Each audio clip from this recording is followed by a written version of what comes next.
समस्याओं पर जीत कैसे पाएं। हम देख सकते हैं समस्याओं पर जीत पाने के तरीके बाइबल हमें 4 तरीके से बताती है कि हमें अगर आपको जीतना है, कोई भी समस्या आपके ऊपर हैवी हो रही है, मैं उन लोगों के लिए बोल रहा हूं खासकर, लेकिन उस समस्या से पार होने का तरीका मैं आपको छोटा सा बता रहा हूं कि आज बहुत सारे लोगों की गवाहियां आती हैं, टेस्टमनी आती हैं और वो लोग अपनी आशीषों को देखते हैं। आइए हम एक छोटी सी टेस्टमनी देखेंगे कि इन लोगों ने ये लोग भी समस्या में थे, ये लोग भी समस्या में, लेकिन ये ऑनलाइन देख रहे हैं, प्रेयर सुन रहे हैं और इनके जीवन में भी चमत्कार हुआ। एक गवाही सुनेंगे। हाँ। मेरा नाम मधु है और मैं यूपी बिजनौर से बोल रही हूँ। मेरी गवाही यह है कि मेरी दोनों ओवरी में सिस्ट थी और मैं काफ़ी परेशान थी। मैंने प्रॉफिट जी की प्रोफेसी को रिसीव किया। रसोलियां बाहर जाएं, यीशु मसीह नासरी में गिल्टियां बाहर जाएं, आजाद हो जाएं परमेश्वर। और एनवेंटिक ऑयल और वाटर और एनवेंटिक प्लेस की मिट्टी खाई। मेरे दोनों ओवरी की सिस्ट धुआं बन के उड़ चुकी हैं। मैं सारी आदर महिमा प्रभु यीशु मसीह को देती हूँ। हालेलुया, धन्यवाद यीशु। जोरदार ताड़ियों से ऑनलाइन चर्च, जोरदार ताड़ियों से सब स्तुति करें, सब महिमा करें परमेश्वर की इस गवाही के। अभी आप सुन रहे थे इस गवाही को कि बच्चेदानी में रसोली थी और ये ऑनलाइन सुन रही थी, यूपी से देख रही थी। मैं कह रहा हूं कि क्या इसको समस्या नहीं थी, क्या इसको दिमाग में ये नहीं आ रहा था कि मुझे यूट्रस में कैंसर हो जाएगा, मुझे प्रॉब्लम हो जाएगी, मुझे ये नहीं मिलेगा, मुझे आशीष नहीं मिलेगी, मेरा क्या होगा। लेकिन इस औरत ने विश्वास के साथ परमेश्वर के चरणों में बैठकर इसने ऑनलाइन को सुना और प्रार्थना को रिसीव किया और परमेश्वर ने चमत्कार कर दिया। मैं फिर आपके लिए बता रहा हूं कि आज बहुत सारे लोग जो है अपने दिमाग में खुद शैतान के शिकार हो जाते हैं, जब विचारों में वो गिर जाते हैं। आज पवित्र आत्मा आपको बताना चाहता है समस्याओं पर आप कैसे जीत पा सकते हैं। कह रहे कि 4 तरीके हम देखते हैं स्क्रीन पर, कि कह रहे कि सबसे पहले प्रे एंड वर्शिप। कह रहे कि अगर आप प्रार्थना और वर्शिप करते हैं तो परमेश्वर आपकी जिंदगियों में ब्लेसिंग को देगा, आपको जिताएगा। कह रहा विश्वास में बढ़ते चले जाएं। कह रहे पवित्र खून में रोज यीशु मसीह के पवित्र खून में, ब्लड में कवर करें, अपने आप को छिपाएं कि मैं प्रभु यीशु मसीह अपने बच्चों को, अपने परिवार को, अपने घर को, अपने बिजनेस को, अपने आप को यीशु मसीह के लहू में छिपा देती हूँ। मैं फिर कह रहा हूँ कि आज परमेश्वर उन लोगों की जिंदगियों में काम करना चाहता है। कह रहा है कि इकट्ठे होकर प्रार्थना करें। इसका मतलब कि बाइबल बोलती है जहां 2 या 3 जन इकट्ठे होकर प्रार्थना करते हैं मैं उनके बीच में हाजिर होता हूँ। अगर आप ये 4 बातें अपनी लाइफ में अगर आप सुधार करें कि परमेश्वर मैं इन 4 बातों को अपने जीवन में अमल करूंगा, आप इकट्ठे नहीं हो सकते तो आप अपनी फैमिली के अंदर आप इकट्ठे हो सकते हैं।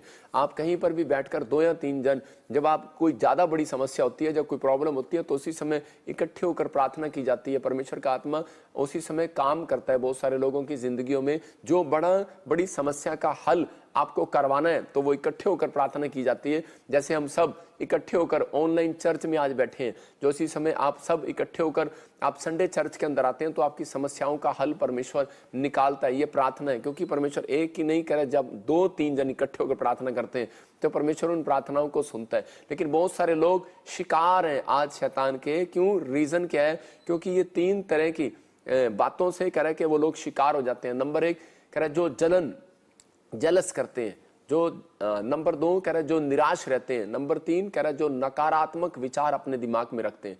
मैं फिर कह रहा हूं कि आज इन बातों से आपको छूटना है। हम देखते हैं प्रकाशित वाक्य 2:17 में लिखा कि नकारात्मक विचार हमारी जिंदगी में जब आते हैं तो उसी समय परमेश्वर का आत्मा आपको वो चीजें प्रोवाइड कराना बंद कर देता है जो आपको कराना चाहता है। क्योंकि बाइबल बोलती है कि विश्वास के कारण आज जितने लोग इस समय विश्वास की बातें सुन रहे हैं, जिस वचन को सुन रहे हैं, और उसके बाद जब आप चर्च के अंदर आते हैं तो आप अपनी ब्लेसिंग को देखते हैं, या फिर आप वचन को सुनने के बाद आप अपनी प्रेयर में बैठते हैं तो आपको ये चीजें याद रहती हैं और आप उसी समय आप जीतते हैं। हम देखते हैं, हाँ, प्रकाशित वाक्य 21 के 7 में पढ़ेंगे। यहां पर लिखा जो जय पाए वो इन वस्तुओं का वारिस होगा। इसका मतलब मैं उसका परमेश्वर होऊंगा और वो मेरा पुत्र होगा। परमेश्वर ने यहां पर क्लियर कर दिया 21 के 7 में, रेवलेशन में 21 के 7 में, कि जो जय पाए, इसका मतलब आपको अब अपने दिमाग पर जय पानी है। क्या कह रहे हैं? वो इन वस्तुओं का वारिस होगा। आप संसार की वस्तुओं के लिए दौड़ रहे हैं, आप कोई भी वस्तु आप चाहते हैं, आप कोई भी चीज अपने अंदर चाहते हैं, लेकिन परमेश्वर का आत्मा कह रहा है जो जय पाए, इसका मतलब अपने विचारों पर जय पाए। मैं इसको नहीं ले सकता, नहीं, मेरी जॉब नहीं लग सकती, नहीं, कह रहा नेगेटिव थॉट्स पर आपको जय पाना है। जब आप जय पाते हैं कि नहीं, मैं इसको ले सकता हूं, मैं कर सकता हूं, मैं अपनी जिंदगी में कुछ कर सकता हूं, मैं आशीषित हूं और आशीषित रहूंगा। मैं कह रहा हूं कि आपको नेगेटिव थॉट्स को बाहर फेंकना है आज। आप किसी भी समस्या में हो कि नहीं परमेश्वर मेरी जिंदगी में काम करेगा, परमेश्वर मुझे छुएगा और ब्लेस करेगा, आज पवित्र आत्मा उसी समय ब्लेसिंग को देता है। मैं फिर कह रहा हूं कि जब आप अभिषिक्त लोगों के साथ जुड़ते हैं, जब आप अभिषिक्त जन के साथ जुड़ते हैं, कि आप जो प्रार्थना योद्धा हैं जब आप उनके साथ जुड़ते हैं, तो उसी समय परमेश्वर का आत्मा जय आपको दिलाता है। आप किसी चीज में जय नहीं पा रहे, लेकिन आज से आप जय पाने लगेंगे यीशु मसीह के नाम में, आप जीतने लगेंगे यीशु मसीह के नाम में। लेकिन ये जय पाने का तरीका है, अपने हाथों को उठाओ और बोलो कि प्रभु मेरे बच्चों को इसी समय पवित्र आत्मा जय दे। मैं फिर कह रहा हूं कि आपको फाइट करना है, फाइट। अगर आज आप फाइट करने के लिए तैयार हैं तो परमेश्वर आज आपकी जिंदगियों में ब्लेसिंग को देगा। आज किसी भी तरीके की फाइट आप लड़ रहे हैं तो आप नहीं जीत पा रहे, हो सकता है आप कर्जे से फाइट लड़ रहे हो, आप गरीबी से फाइट लड़ रहे हो, कोई बीमारी से फाइट लड़ रहे हो, कोई घर के कलेश से फाइट लड़ रहे हो, लेकिन हो सकता है कि अब तक आपको एक भी जीत ना मिली हो, लेकिन आज रात आप एक से बड़ी फाइट आप जीतने वाले हैं यीशु मसीह का नाम में।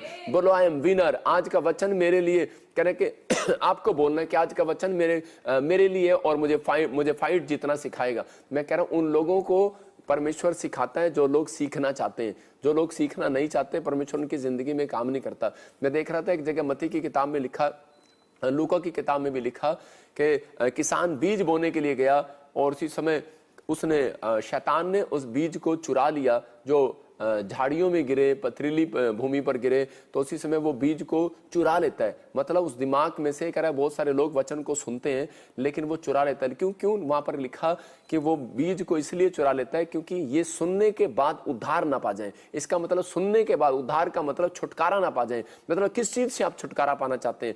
आप कर्जे से, गरीबी से, समस्या से, पाप से, आप किस चीज से छुटकारा पाना चाहते हैं? तो इसी समय हो सकता है आज आप नशा आपके जीवन में हैवी हो रहा हो, आपके बच्चों के जीवन में हैवी हो रहा हो, लेकिन आप उस नशे पर जय नहीं पा रहे हो। आप अपने बच्चों को बार बार समझा रहे हैं लेकिन आप जय नहीं पा रहे। लेकिन परमेश्वर का आत्मा कह रहा है जब तक आप प्रार्थना नहीं करते तब तक आप जय नहीं पाएंगे। तब तक कह रहा है कि जब तक आप कह रहा वर्शिप के साथ नहीं आते, जब तक आप अपने बच्चों को, अपने परिवार को ब्लड में कवर नहीं करते, तब तक जय नहीं पाएंगे। यहाँ पर लिखा लूका के 8:12 में, मार के किनारे के वे हैं जिन्होंने सुना शैतान आकर उनके मन से वचन उठा ले जाता है कि कहीं ऐसा ना हो कि विश्वास करके वो उद्धार पाले। इसलिए मैं कह रहा हूं कि आज मैं बहुत सारे लोगों के लिए प्रार्थना इसलिए चर्च में ऐसे नहीं करता कि परमेश्वर जो लोग आए हैं इनको पवित्र आत्मा इनको विश्वास दिला। मैं प्रार्थना करता हूं परमेश्वर जब ये चर्च में से बाहर जाएं, पार्किंग में अपनी गाड़ी में बैठें, जब ये वचन को सुने और जब ये परमेश्वर रात को अपने बिस्तर पर जाएं या फिर कहीं काम पर जाएं अगले दिन, तो परमेश्वर इनके अंदर से शैतान वचन चुराने न पाए। मतलब वो आपकी बातों से, वो दिमाग में से वो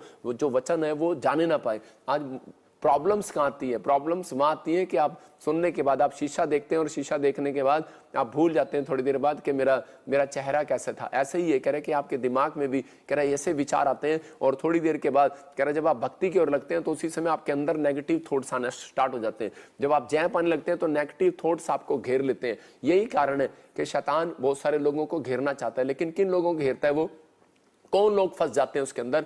कह रहा जो ज्यादा जलन करते हैं, एक दूसरे से जेलस करते हैं, जो कह रहा कि निराश रहते हैं और अकेलेपन का जीवन जीते हैं। मतलब कि वो लोग अपने आप को डिप्रेशन में ले जाते हैं। यहाँ पर बाइबल बोलती है शाऊल इस जेलसपन का शिकार हो गया। शाऊल अपने अंदर कह रहा कि इस बात के लिए कह रहा दाऊद से जलने लगा। वो जलता था अंदर ही अंदर, उसके अंदर कह रहा इस कारण से वो गिर गया और बर्बाद हो गया। मैं कह रहा हूं कि आज ऐसे लोगों को इस पाप से सावधान होने की जरूरत है। चाहे आप कितने भी ऊपर चले जाएं, लेकिन अगर आप जेलस करते हैं तो उसी समय आप डाउन आ जाएंगे, आपका बिजनेस डाउन आ जाएगा।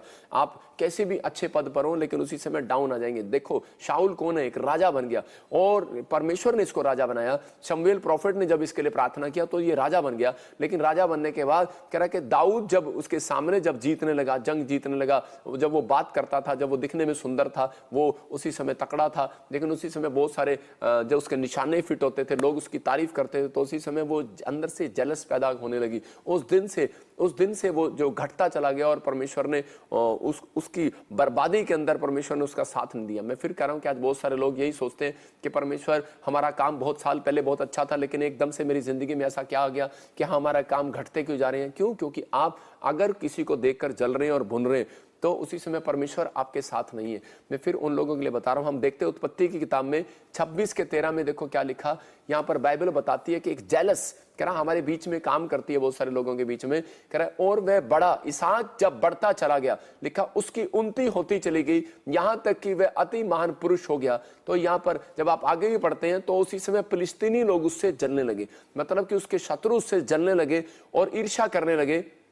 और उसी समय हो सकता है कह रहा कि आज आपके भी जब बढ़ रहे हो, जब आप इसी समय जब आप हो सकता है आपके बिजनेस में तरक्की कर रहे हो सकता है आपका बच्चा विदेश चला गया हो, और उसी समय जेलस करने वाली आत्माएं आपके पड़ोसियों के अंदर आती हैं, और उसी समय आपके दोस्तों के अंदर आती हैं, आपके साथ काम करने वालों के अंदर आती हैं कि इसने गाड़ी ले लिया और ये अब तक बढ़ गया और मैं अब तक नहीं बढ़ा। मैं कह रहा हूं कि इस पाप के लिए क्षमा मांगने की जरूरत है। अगर कोई जन मसीह लोग भी आपस में जब ऐसा जेलस करते हैं, वो दिन कह रहा उनके लिए आशीष में नहीं, कह रहा कि वो दिन उनके लिए डाउन होने का दिन होता है। इसी समय अपने